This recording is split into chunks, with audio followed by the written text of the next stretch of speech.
PauseChamps running the Carnarvon's triple Carnarvon's T44 WZ132 against McDonald Workers quadruple Carnarvons and T44. Of course, we are expecting a huge camp fight right here from both teams.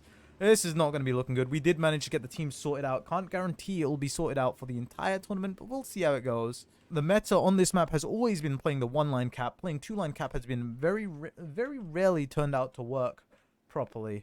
We shall see how this goes. Carnarvon's H7 and Has already going up for that main ridge right there. The T44 going for the left side on the one line, and double Carnarvon's just watching the back to prevent flanks.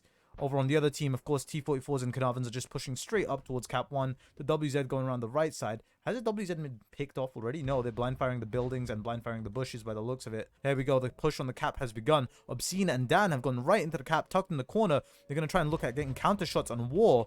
But let's see how War does sitting in this position right here. Looks like Natalix and Pyra have taken positions just covering Dan and Obscene if they get overpushed. H7 has put in pressure. Carlis put in...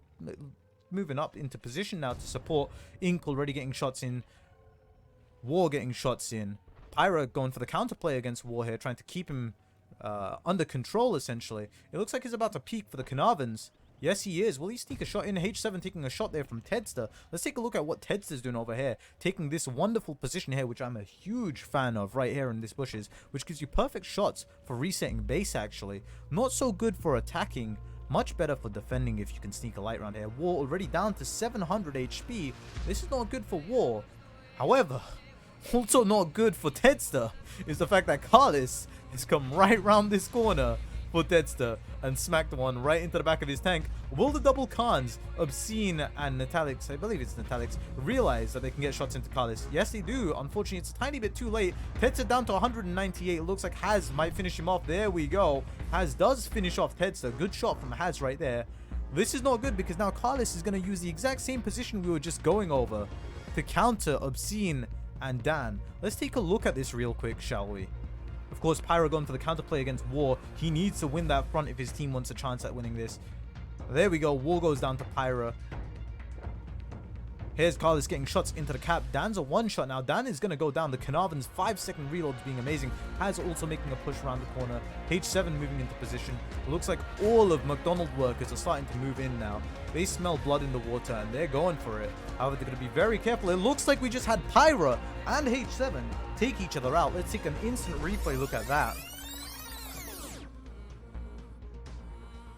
As we can see right there, they both take each other right out. An eye for an eye right there. Now it's just Carlis and Ink versus Obscene and Natalix, and the HP is in PauseChamps' favor.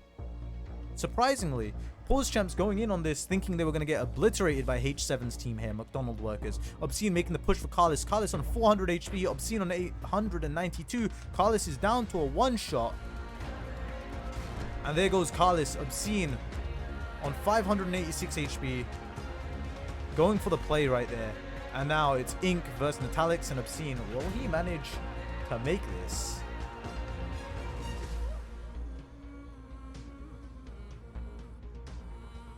Will he clutch for his team? Or will he crash and burn? Will Natalix and Obscene manage to win this?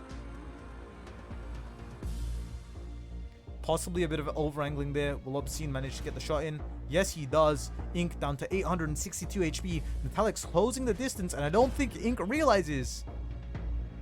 The Carnarvon obviously actually surprisingly a really good tank for side scraping because of how large the tracks are. Something not a lot of people realize. And here comes Natalix. Ink takes a HE shot from Obscene. Here comes Natalix. Surprise, Ink. How are you doing? Good to see you, says Natalix, putting a shot into the side. And now it's just a trade where Natalix is just going to out DPM and kill. Oh no, Obscene manages to take the kill. Natalix probably not too happy about that. Now here we go. Quadruple Carnarvon's WZ132 against double Carnarvon's VK100 PT44 and Batchat.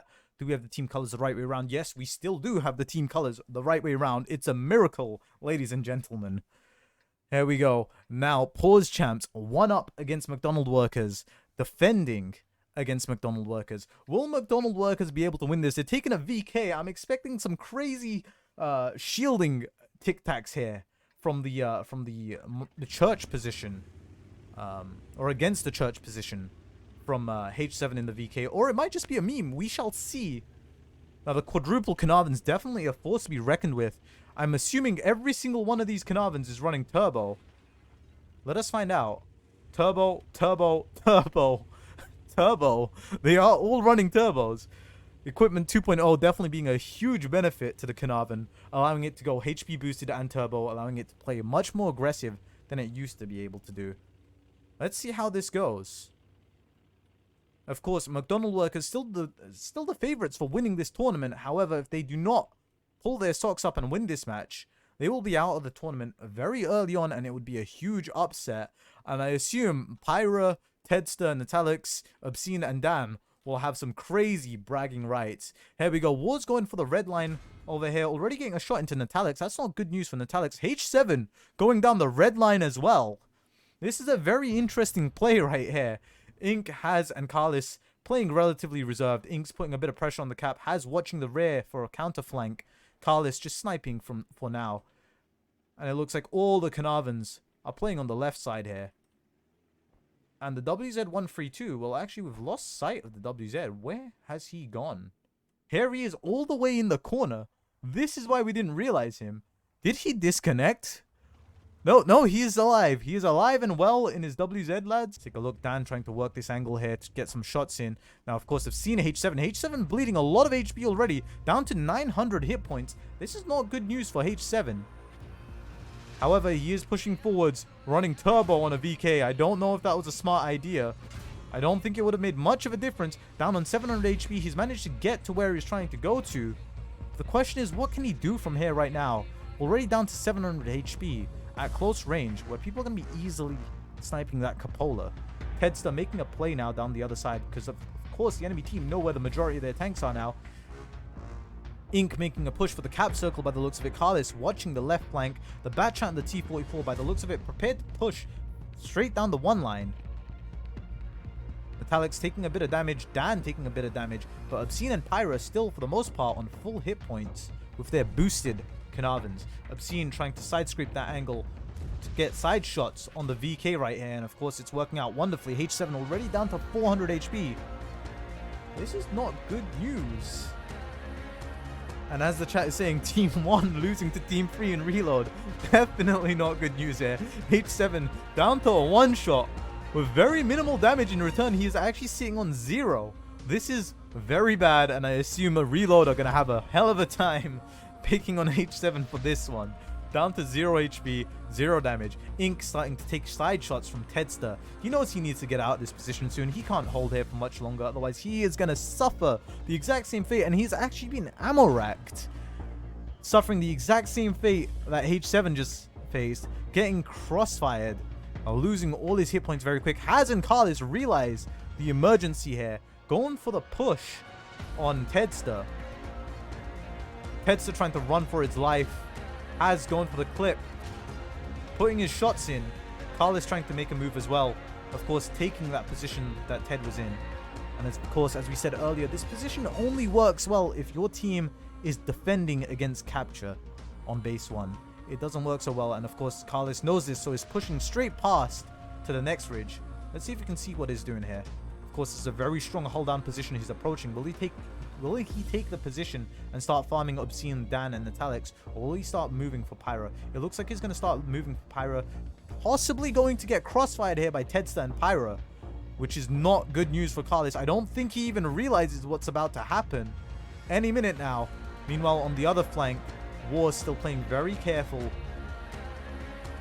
Ink playing very careful. Has trying to make a flank around to try and find the WZ and pick him off so that Carlos can continue putting pressure on Pyra.